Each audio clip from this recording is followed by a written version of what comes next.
തമ്മിൽ വൈരുദ്ധ്യമുണ്ടെന്ന് കണ്ടെത്തിയിരുന്നു.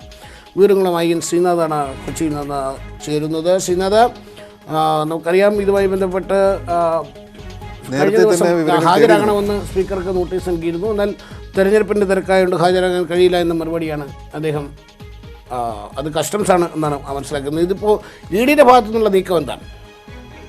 അതായത് ഈ സ്വർണ്ണക്കടത്തുമായി ബന്ധപ്പെട്ട അന്വേഷണങ്ങൾ, പ്രത്യേകിച്ച് ഉന്നതരെ കേന്ദ്രീകരിച്ചുള്ള അന്വേഷണങ്ങൾ ഊർജിതമാക്കാൻ ഇഡിയും കസ്റ്റംസും തീരുമാനിച്ചിരിക്കുകയാണ്. ഇതിന്റെ ഭാഗമായിട്ടാണ് ഇഡി കൂടി ഇക്കാര്യത്തിൽ ഇടപെടുന്നത്. സ്പീക്കറുടെ വിദേശയാത്രാ വിവരങ്ങൾ തേടി എൻഫോഴ്സ്മെന്റ് ഡയറക്ടറേറ്റ് പ്രോട്ടോകോൾ ഓഫീസർക്ക് നിർദ്ദേശം നൽകിയിരിക്കുകയാണ്. കഴിഞ്ഞ 5 വർഷത്തെ യാത്രാ വിവരങ്ങൾ ഹാജരാക്കണം എന്നാണ് ആവശ്യപ്പെട്ടിരിക്കുന്നത്.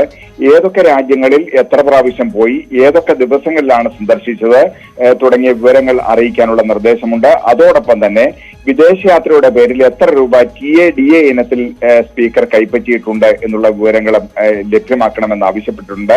അതായത് ഈ യാത്ര ഔദ്യോഗികമായിരുന്നോ അനൌദ്യോഗികമായിരുന്നോ എന്ന് തിരിച്ചറിയാൻ വേണ്ടിയിട്ടാണ് ഇത്തരത്തിൽ TADA ഇനത്തിൽ രൂപ കൈപ്പറ്റിയിട്ടുണ്ടോ എന്നുള്ള വിവരങ്ങളും തേടുന്നത്.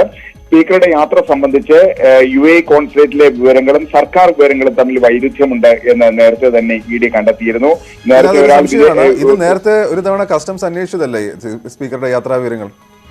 സ്പീക്കറുടെ യാത്രാ വിവരങ്ങൾ കസ്റ്റംസ് അന്വേഷിച്ചിരുന്നു. പക്ഷേ ഇഡി ഇക്കാര്യത്തിൽ അന്വേഷണം നടത്തിയിരുന്നില്ല. പക്ഷേ ഇഡി കൂടി ഇക്കാര്യത്തിൽ അന്വേഷിക്കുന്നു. മാത്രമല്ല, ലൂപ്പുകളും കണ്ടെത്തിയിരുന്നോ? കുഴപ്പമെല്ലാം കണ്ടെത്തിയിരുന്നോ?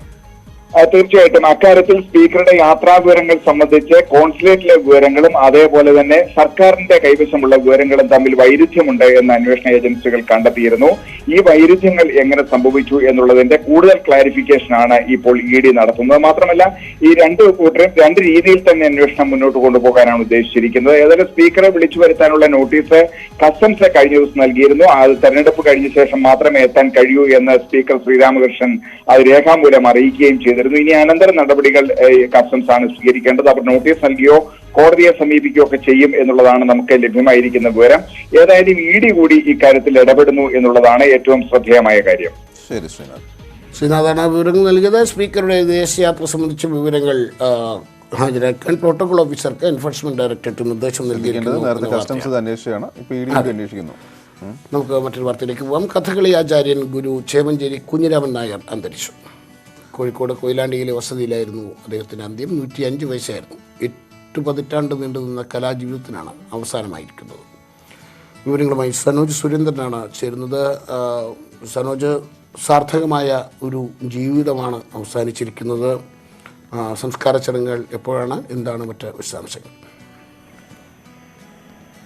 ലല്ലു, ഇന്ന് പുലർച്ചെ 4 മണിയോടുകൂടിയായിരുന്നു അദ്ദേഹത്തിന്റെ അന്ത്യം സംഭവിച്ചത്. കോഴിക്കോട് കൊയിലാണ്ടി ചേയിലെ വീട്ടിലായിരുന്നു അന്ത്യം. 105 വയസ്സായിരുന്നു അദ്ദേഹത്തിനുണ്ടായിരുന്നത്. അദ്ദേഹത്തിന്റെ സംസ്കാര ചടങ്ങുകളെ സംബന്ധിച്ചുള്ള ഒരു തീരുമാനം ഉണ്ടായിട്ടില്ല. അല്പസമയത്തിനകം അക്കാര്യത്തിൽ ഒരു അന്തിമ തീരുമാനം ഉണ്ടാകും. കഥകളിക്കായി മാറ്റിവെച്ച ജീവിതമായിരുന്നു അദ്ദേഹത്തിൻ്റെത്. ഭരതനാട്യം, കേരള നടനം എന്നീ കലാരൂപങ്ങളിലും അദ്ദേഹത്തിന് പ്രാവീണ്യമുണ്ടായിരുന്നു. 15 വയസ്സ് മുതൽ അദ്ദേഹം കഥകളി രംഗത്ത് നിറസാന്നിധ്യമായിരുന്നു. പത്മശ്രീ പുരസ്കാരവും വയോജന ശ്രേഷ്ഠ പുരസ്കാരവും കലാമണ്ഡലം പുരസ്കാരവും സംഗീത നാടക അക്കാദമി പുരസ്കാരവും ഉൾപ്പെടെ നിരവധി അംഗീകാരങ്ങളും അദ്ദേഹത്തെ തേടിയെത്തിയിട്ടുണ്ട്. കഥകളിയിലെ തെക്ക് വടക്ക് സമ്പ്രദായങ്ങളെയും ഭരതനാട്യത്തിലെയും മറ്റു ചില ഘടകങ്ങളെയും ഒക്കെ സമന്വയിപ്പിച്ച് തന്റേതായ ശൈലിയിൽ അദ്ദേഹം ഈ മേഖലയിൽ ഇടം പിടിച്ചിരുന്നു. സംഗീത നൃത്ത നാടകങ്ങളിലൂടെ കലയെ അദ്ദേഹം ജനകീയമാക്കുകയും ചെയ്തിട്ടുണ്ട്. കഥകളിയിലെ അദ്ദേഹത്തിന്റെ ഇഷ്ടവേഷം എന്ന് പറയപ്പെടുന്നത് കൃഷ്ണനായിരുന്നു. കുചേലൻ, പരശുരാമൻ എന്നീ വേഷങ്ങളിലും അദ്ദേഹം അവനെ പ്രതിബദ്ധപ്പെട്ടിട്ടുണ്ട്. 1983 ചേരിയിൽ കഥകളിക്കായി അദ്ദേഹം ഒരു നാടകഗൃഹം തന്നെ തുടങ്ങിയത്. എന്തായാലും അദ്ദേഹത്തിന്റെ വിയോഗം നമ്മുടെ നാടിന്റെ സാമൂഹിക സാംസ്കാരിക മേഖലയ്ക്ക് നികത്താനാവാത്ത നഷ്ടം തന്നെയാണ്.